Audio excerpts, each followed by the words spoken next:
we find unity in shared experiences, in the things that we have in common, and the commonality that we can empathize with each other on the things that we've gone through. Maybe you've gone through a miscarriage. Maybe you've gone through trauma, difficulty, loss of a loved one. It's a lot easier to process those things and talk with other people who have gone through similar things. And when you do that, you find that shared experience brings unity between you and that other person. There are things within our Christian faith that bring us unity, shared common experiences. And baptism is one of the most important, maybe the most important shared experience that we can have in our Christian faith. We have that shared experience, and we need to draw on that shared experience in order for us to experience the kind of unity that God has in mind for us. Christian baptism didn't start in a vacuum. It had its roots way back in Judaism. And we don't often tie Torah, the first 5 books of the Old Testament, well with the Gospels and the epistles. But if you want to understand Christian baptism, not only do you go back to John the Baptist, but you go back prior into Exodus, Leviticus, Deuteronomy, and the ritual washings of Judaism, the ceremonial ritual washings, the purification rites, I should say, of Judaism, that before they were able to do certain things, they would have to immerse themselves.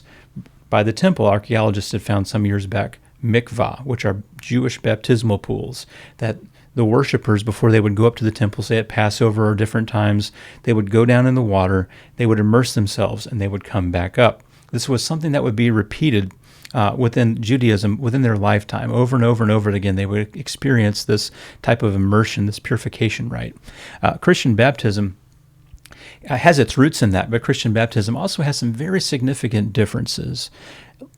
Jewish immersion is the active participation and involvement of the worshiper, walking down, immersing themselves, coming back up. Christian baptism is a passive experience. It's something that is done to us. Someone else is doing the action. Someone else is doing the heavy lifting, doing the activity. That someone else is not just the human being who is getting you down in the water and helping you back out. It's God himself who is doing certain things, changing us in certain ways that bring us into unified identity with others who have shared that same experience and who have shared the same blessings and gifts and activity of God working on them within their baptism. Christian baptism in the New Testament in Greek is always then expressed in the passive voice. That's why we get in English to be baptized. The New Testament never says go and baptize yourself, because it's not something you can do to yourself. It's something that in its very essence, in its very practice, in the very way that it's carried out, visually and viscerally and physiologically just like physically demonstrates that this is not our work, this is God's work, that we are recipients of the activity and the working of God, and that each of us who are baptized into Christ have experienced the same thing and have received from God the same thing. And that's what brings us our unity through that commonality, but the commonality of a shared identity through the same work that God has worked in each of us to bring us from death to life. And I want to start in Ephesians chapter 2, starting in verse 1. Here's what Paul writes. As for you, you were dead in your transgressions and sins, in which you used to live, when you followed the ways of this world and of the ruler of the kingdom of the air, the spirit who is now at work in those who are disobedient. All of us also lived among them at one point in time, gratifying the cravings of our flesh and following its desires and thoughts. Like the rest, we were by nature deserving of wrath.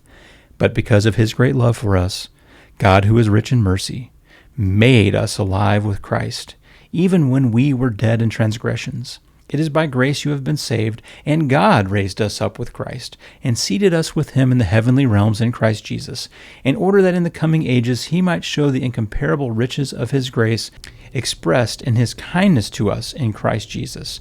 For it is by grace you have been saved through faith, and this is not from yourselves, it is the gift of God, not by works, so that no one can boast.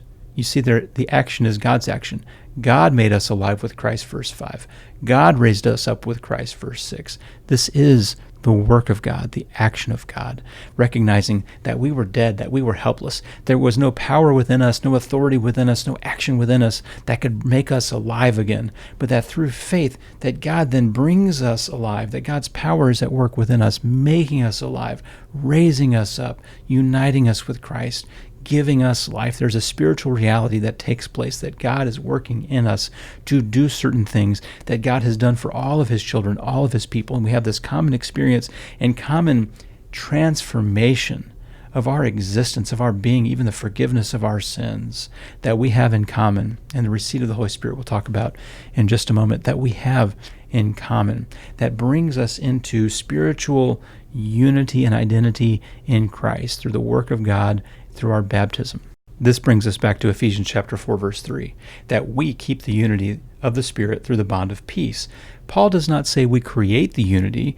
Paul says the unity is the unity of the Spirit, and that we are to keep that unity. This brings us to Romans chapter 6, where Paul really lays it on the line, where he talks about the fact that when we are baptized, we are buried with Christ in baptism, and that in that baptism, our old person of sin is done away with, is dead and buried and gone, and then we are raised to walk in newness of life. Again, this is something that we receive. It's something that the activity and the action is not our activity and action. The activity and action is God's activity and action, and we receive it to be baptized, to be immersed. It is a passive verb in Greek. This is not go baptize yourself, go bury yourself, and go kill yourself, bury yourself, and raise yourself. Romans 6 says that we were dead and buried, and that God then raises us up to walk in newness of life, and that in this, we as Christians are united in Jesus' death, burial, and resurrection.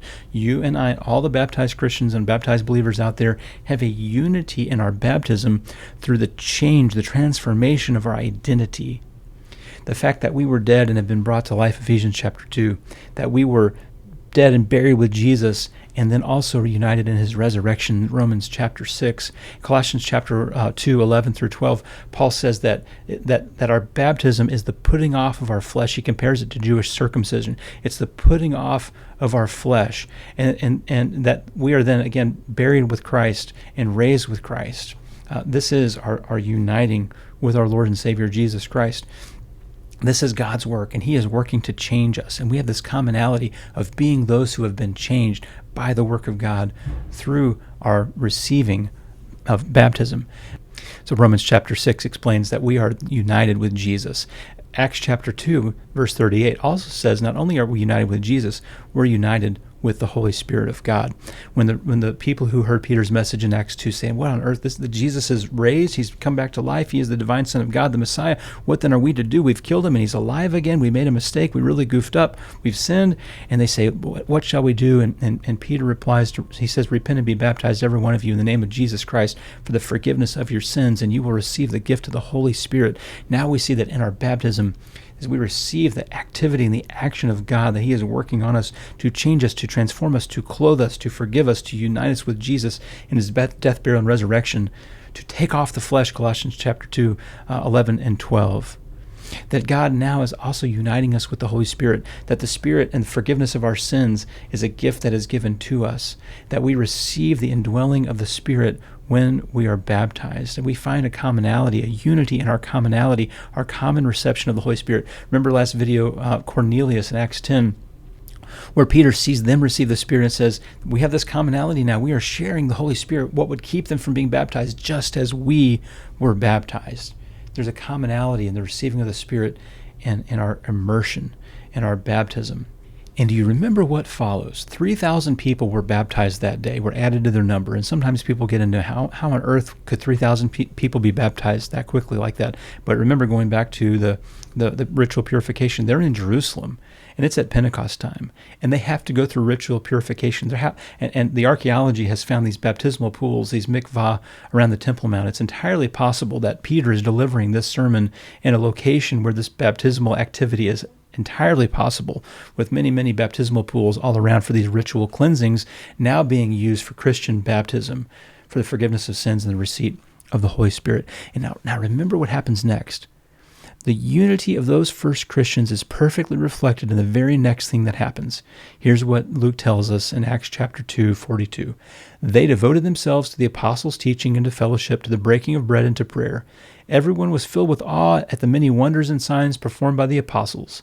All the believers worked together and had everything in common. They sold property and possessions to give to anyone who had need. Every day they continued to meet together in the temple courts. They broke bread in their homes and ate together with glad and sincere hearts, praising God and enjoying the favor of all the people. And the Lord added to their number daily those who were being saved. They had a commonality of experience, a common moment, a shared moment of repentance, a shared moment of the forgiveness of their sins, a shared moment of the indwelling of the Spirit within their immersion. And now as they come up out of those water, new creation people who are in this new fellowship, this new community, this new participation in this new gospel, this good news, they are sharing things. They are united in their teaching. They are united in their sharing. They are united in their material possessions. They're united in these things as they share, they give and take. And it's not just a thing about material goods. This is how they saw each other. This is how they lived their lives. They understood that they were now in this together, that God had worked the same thing in each of them through the same shared experiences and the commonality that they shared in their baptism. We also then share in this commonality that what God did for them, God has also done for us. And for those other people we have a hard time dealing with who are baptized believers, we have this commonality that should unite us across denominational lines. The spiritual reality of what God has done for us through Christ and through the work of the Spirit in our baptism is a uniting element, that we have a shared experience and commonality of the transformational work that God has done to us, that we have received in our baptism. Again, being united with Christ in his death, his burial, his resurrection, being raised to walk in newness of life, the forgiveness of our sins, and the receipt of the Holy Spirit, because there, as Paul said in Ephesians 4, there is one Lord, one faith, one baptism, one God and Father of all, who is Lord over all. This is our commonality in Christ. We need to recognize our unity through our commonality, through our shared experience, that God is doing the same work in each of us that he had done all the way back in Acts 2. This needs to unite us. So the next time you're arguing with someone, the next time you're in just a bitter feud with someone and you're aggravated with someone and you're going through just strife and division, remember that the same Spirit who is in them is in you, and that same Spirit who has been given to them was given to them and you at the same time when you were immersed into Christ. This is our common experience that brings about unity. It's not just experiential unity, that we've experienced the same thing, that we've all gone into the water. It's not just an experiential unity, it's an existential unity, that God has changed us from the inside. He has made us new creation people, that we have truly been changed. And then as Acts 2 says, not only just baptized to be forgiven and receive the gift of the Holy Spirit, we say, kumbaya, go on my way, do whatever I want. No, read 42 to 47 in Acts 2. This is how then we are to live, in a common, shared fellowship and community that is united. We need to get back to these basic things that bring us together. And God truly has done the work of creating unity. It's up to us to maintain it. And our Christian baptism gives us an anchor point, something that we can come back to and say, yes, we are one in Christ Jesus, because we have this common shared experience and this common shared transformation, this unifying with Christ and the Spirit. Our baptism primes us for unity. Let's go back and review this for just a second. Now think about this. We have died to self. We've been raised with Christ. We have been given the forgiveness of our sins. We've embraced repentance. We've received the gift of the Holy Spirit. That's everything we need for unity. Our baptism is an anchor point for our unity, because if we live a life of repentance, that leads to unity.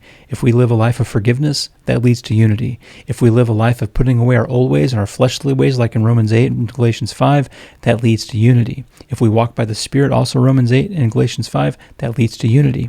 If we live a life and dwelt by the Spirit, producing the fruit of the Spirit, that leads to unity.